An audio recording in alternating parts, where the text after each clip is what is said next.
로마서 12장 우리가 1절을 읽어보면 그러므로 형제들아 내가 하나님의 모든 자비하심으로 너희에게 공고하노니 너희 몸을 하나님께서 기뻐하시는 거룩한 산 제물을 드리라. 이것이 너희가 드릴 합당한 예배니라. 너희는 이 세상과 일치하지 말고 너희 마음을 새롭게 함으로써 변화를 받아 하나님의 선하시고 기뻐하시고 온전한 뜻이 무엇인지 입증하도록 하라. 내게 주신 은혜로 인하여 너희 중 각 사람에게 말하노니 자신에 대하여 마땅히 생각할 그 이상의 생각을 품지 말고 다만 하나님께서 각 사람에게 나누어 주신 믿음의 분량에 따라 건전하게 생각하라. 우리가 한 몸에 많은 지체를 가졌으나 모든 지체들이 다 같은 기능을 가진 것이 아니니 이와 같이 우리 많은 사람이 그리스도 안에서 한 몸이 되어 각 사람이 서로의 지체가 되었느니라. 그러므로 우리에게 주어진 은혜에 따라 가진 은사들이 다르니 예언이면 믿음의 분량대로 예언하고 또 섬김이면 섬기는 일로 또 가르치는 자는 가르치는 일로 또 권면하는 자는 권면하는 일로 구제하는 자는 성실함으로 지도하는 자는 근면함으로 자비를 베푸는 자는 즐거움으로 할 것이니라. 이렇게 이야기했어요. 그러므로 형제들아 내가 하나님의 모든 자비하심으로 너희에게 공고하노니 자비라는 것은 불쌍히 여기면서 어떤 대가를 받지 않고 무조건 은혜를 베풀어 주시는 것이 자비잖아요. 그죠? 근데 하나님께서는 우리에게 자비를 베풀어 주셨기 때문에 은혜로 값없이 우리에게 뭘 주셨어요? 영원한 생명을 주셨잖아요. 그 영원한 생명을 주셔서 성령 침례를 시켜갖고 우리를 하나님의 자녀로 만들어 주셨어요. 그래서 하나님의 교회인 우리는 하나님의 자비를 받은 자들이에요. 아시겠어요? 우리가 그 우상을 숭배하는 사람들은 그 우상 신의 자비를 받으려고 자기 몸도 드리고 또 물질도 갖다 바치고 그러잖아요. 그래서 뭐 과일도 제일 크고 좋은 거 또 막 돈도 많이 드리고 또 그 자기 몸을 막 이렇게 피를 찍찍 내갖고 고통을 가하고 그러잖아요. 자비를 얻으려고 불쌍히 여김을 받으려고. 그런데 우리는 우리 몸으로 그럴 필요가 있어요, 없어요? 없어요. 옛날에 우리가 하나님을 믿지 않았을 때는 우리 몸으로 우리도 우리 막 고통스럽게 막 아주 힘쓰고 애쓰고 해야지만 자비를 얻은 줄 알고 그렇게 하고 막 물질을 갖다 드리고 막 좋은 막 과일을 더 좋은 것을 이렇게 갖다 바쳤잖아요. 우리가 창세기 4장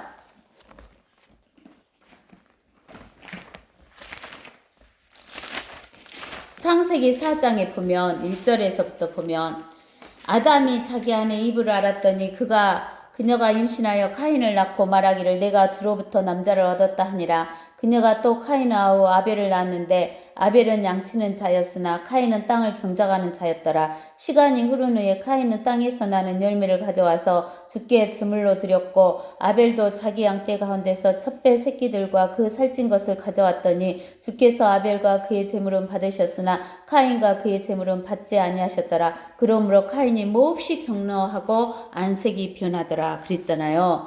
여기에서 카인과 아벨의 차이점. 카인은 우상 숭배자다는 거예요. 하나님의 말씀을 믿지 않은 자예요. 그렇기 때문에 카인은 지가 농사 짓은 것 중에서 제일 좋은 과일을 갖고 왔어요. 그래서 하나님께 드렸는데 하나님이 가인의 제물도 안 받고 가인도 안 받으셨어요. 가인에게 자비도 베풀지 않으셨고 가인의 제물도 안 받으셨어요.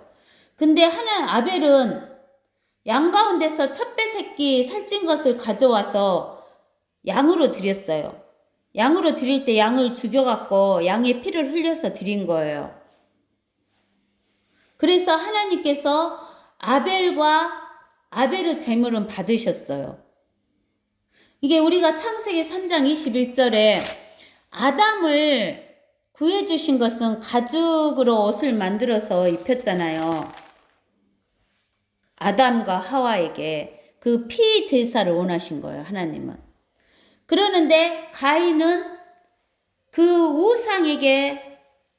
우상 섬기는 자이기 때문에 제일 좋은 거, 자기 몸으로 제일 고통스럽게 고생해서 농사지어갖고 제일 좋은 것으로 하나님께 드렸지만 뭐가 없어? 하나님이 요구하시는 피가 없어, 피.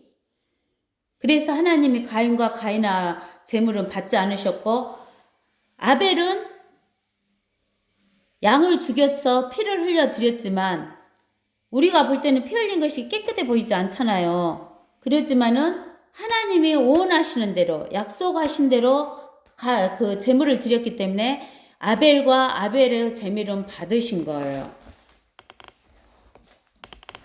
그래서 우리가 로마서에서 있는 것처럼, 우리가 로마서 12장에처럼 이제 우리는 하나님께 우리 몸을 막 뭐 피를 내고 이렇게 할 필요가 없어. 그 자비를 얻기 위해서. 그래서 우리는 옛날에 우리가 그 몸을 우상에게 드렸던 이 몸을 이미 우리는 그리스도 할례로 벗어버렸잖아요. 벗어버렸지만 아직 육신의 몸은 죽었어, 안 죽었어? 아직 우리가 안 죽었으니까 이 땅에 있잖아요. 육신의 몸이 안 죽었으니까 목숨이 죽지 않았으니까 있는 거예요. 그러니까 이 몸을 하나님께서 기뻐하시는 거룩한 산 제물로 드리라는 거예요. 이 몸이 산 제물이 돼야 된다는 거예요. 살아있는 제물. 우리가 이 몸이 이 땅 위에서, 지구 위에서 살아있을 동안 하나님께 기뻐하시는 거룩한 산 제물로 드리라는 거예요. 그러면 우리가 하나님은 눈에 안 보이잖아요. 어떻게 하나님께 드려요? 그럼 우리가 에베소서 보면은 에베소서 1장을 보세요. 에베소서 1장 22절에서 23절을 보세요. 그러면 또 만물을 그의 발 아래 두시고 예수 그리스도 발 아래 두시고 그를 예수 그리스도를 만물 위에 머리가 되게 하셔서 누구에게 주셨다게요? 교회. 하나님의 교회에게 주셨어요. 그러면 예수 그리스도가 뭐가 되시는 거예요? 교회의 머리가 되는 거예요. 그리고 교회는 그의 몸이니, 하나님의 교회는 예수 그리스도 몸이니 만물 안에서 모든 것을 채우시는 분은 충만이니라. 그러니까 하나님께서는 셋째 하늘에 가서 계시기 때문에 지금 우리 눈으로 안 보여, 예수 그리스도는. 그러는데 예수 그리스도가 머리고 우리가 몸이니까 예수 그리스도가 이 땅에서 일을 못 하시니까 하나님의 몸이신 하나님의 교회가 몸을 들여서 일을 해야 된다는 거예요. 그래서 우리가 몸으로 거룩한 산 제물이 되어야 되는 거예요. 그럴 뿐만 아니라 우리는 그 에베소서 5장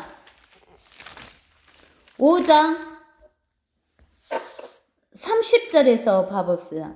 이는 우리가 예수 그리스도 몸과 예수 그리스도 살과 예수 그리스도 지체임이니라 그러죠. 이런 까닭에 남자가 자기 아버지와 어머니를 떠나 자기 아내와 결합하여 그 둘이서 한 몸이 될지니라. 이것은 위대한 신비라. 그러나 나는 그리스도와 그 교회에 관하여 말하노라. 그러므로 너희도 각기 자기 아내를 자신처럼 사랑하고 또 아내도 그 남편을 경외하라. 그러니까 예수 그리스도는 남편이고 우리의 머리고 하나님의 교회는 예수 그리스도 몸이고 하나님의 아내인 거예요. 우리가 아내. 그러니까 아내가 그 머리를 위해서 열심히 봉사를 해야 된다 그 말이요. 알겠죠? 이렇게 열심히 봉사를 우리가 해야 된다는 거예요. 그러면서 뭐라고 하냐면 2절에 로마서 12장 1절에 거룩한 산만 제물로 드리는 거, 우리가 몸을 드리는 것이 너희가 드릴 합당한 예배다는 거예요. 그러니까 우리가 예배 드리는 것은 몸을 드리는 거예요. 그래서 우리가 지금 오늘 8월 3일 날 우리가 함께 모였는데 우리가 몸이 안 오면 예배 드릴 수 있어요, 없어요? 못 드리잖아요. 그래서 몸이 와가지고 앉아 있어야 되고 또 몸으로 찬양도 해야 되고 몸으로 성경책도 찾아야 되고 몸으로 글씨도 읽어야 되고 이게 몸으로 드리는 거룩한 산 제물로 드리는 합당한 예배인 거예요. 그러면서 2절에 너희는 이 세상과 일치하지 말고 이 세상과 일치하는 것은 누구를 따라가는 거예요? 마귀를 따라가는 거죠. 그래서 마귀를 따라가지 말고 너희 마음을 새롭게 함으로 우리가 마귀 따라가던 마음에서 마음을 새롭게 해서 이렇게 싹 변화요. 180도로 바뀌어 변화를 받아 하나님의 선하시고 기뻐하시고 온전한 뜻이 무엇인지 입증하도록 하라. 아까쯤에 하나님의 선이라는 것은 좋은 것이 좋게 되는 것이 선인데 좋게 되는 것이 선인데 가장 큰 선은 무엇이다 그랬어요? 영원한 생명을 얻는 게 가장 큰 선이다 그랬죠. 그 다음에 기뻐하신다 그 말은 하나님이 어쩔 때 기뻐하신다 그랬어요. 아까 히브리서 11장 6절에 믿음으로 하나님이 살아계시고 상 주시는 이심을 믿을 때 기뻐하신다 그랬어요. 믿음으로 할 때 기뻐한다 그랬어. 믿음으로 기뻐. 그리고 온전하신 뜻이 무엇이에요? 하나님의 온전하신 뜻은 마귀를 멸하고 하늘과 땅을 다 찾아갔고 하늘과 땅과 또 새 하늘에 있는 새 예루살렘을 만들어서 누구에게 주시는 것이 하나님의 온전하신 뜻이야. 하나님 혼자 돌시게 예수 그리스도와 우리 하나님의 교회에게 주시는 것이 하나님의 뜻이에요. 알겠어요? 그것이 하나님의 온전하신 뜻이에요. 그러면서 3절에 내게 주신 은혜로 인하여 너희 중 각 사람에게 말하노니 이 로마서는 바울이 쓴 거잖아요. 바울에게 주신 은혜로 인하여 너희 중에 각 사람에게 말하노니 우리 자신에 대하여 마땅히 생각할 그 이상의 생각을 품지 말고 다만 하나님께서 각 사람에게 나누어 주신 믿음의 분량에 따라 건전하게 생각하라 그랬어요. 그러면 믿음의 분량이 뭐냐? 믿음의 분량이 뭐냐? 여러분들 믿음으로 하지 않는 것이 죄라 그랬잖아요. 그렇죠? 근데 뭘 믿는 거야? 뭘 믿어? 아버지 믿어? 자기 아버지, 육신의 아버지? 자기 육신의 어머니? 돈 많은 자기 이모? 아니에요. 하나님의 말씀을 믿으라는 거예요. 하나님의 말씀은 약속이잖아요. 하나님이 맹세하시면서 한 약속이에요. 그 하나님의 약속의 말씀을 믿는데 그 약속의 말씀을 여러분들이 아는 거하고 내가 아는 거하고 분량이 같아요, 틀려요? 분량이 같아, 틀려. 여러분들은 저보다 적게 알잖아요. 그러니까 내가 여러분들에게 가르치고 있잖아요. 그러니까 하나님의 말씀을 아는 분량에 따라서 건전하게 생각하라 그 말이에요. 하나님의 말씀을 여러분들이 깨닫고 아는 만큼 생각하라 그 말이에요. 내가 말씀이 깊지 않은데 깊은 것까지 생각하라는 게 아니에요. 그게 성경에서 보면 뭐라고 하냐면 어떤 사람은 단단한 음식을 먹을 수가 없어. 고기를 먹을 수가 없어. 근데 단단한 음식을 먹으면 어떻게 돼? 고기를 먹을 수 없는 사람이 고기를 먹으면 체하잖아. 그 믿음의 분량이 아닌 거야. 그러니까 하나님의 말씀도 단단한 고기에 해당하는 말씀이 있어. 단단한 고기에 해당하는 말씀이 바로 뭐냐면 휴거, 대환란, 그 다음에 천년왕국, 영원한 세계에 대해서 아는 사람은 그 아는 분량에 따라서 생각을 하면 되고 이런 것에 대해서 모르고 오로지 구원받은 것만 아는 사람한테 휴거, 천년왕국, 대환란, 영원한 세계에 대해서 허락하면은 실험 들어 안 들어? 실험 들어갖고 하나님을 떠나불게 된다 그 말이요. 이게 믿음의 분량에 따라서 건전하게 생각하라 그 말이에요. 우리가 한 몸에 많은 지체를 가졌어요. 우리가 예수 그리스도를 믿는 사람은 하나님의 교회라고 하는데 하나님의 교회는 한 몸이지 두 개의 몸이 아니에요.